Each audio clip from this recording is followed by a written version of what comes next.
ਆ ਤਾਂ ਸਹੀ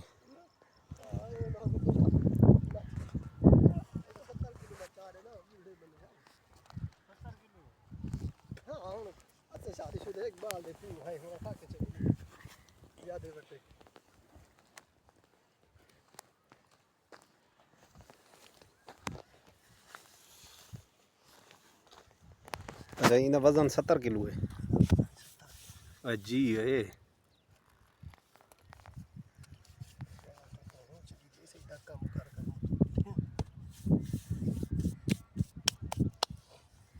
गेड़ा दे के आसे परो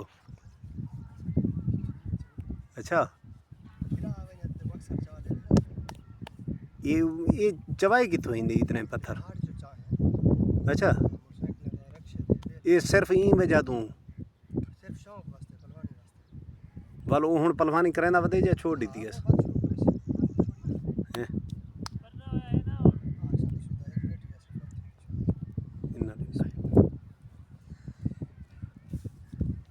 ओए जी ओए पीर जी ओए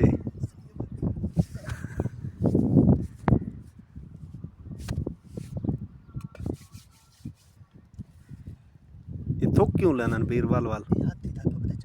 अच्छा थुक ना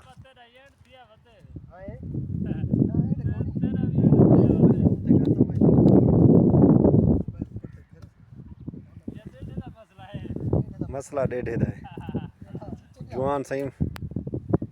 अज चाहता पाए मामा देख पा जवान की पलवानी का पता लग पसी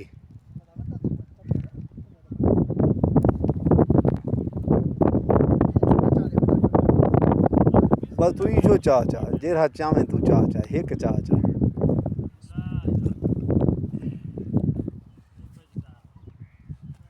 ओए जी है बस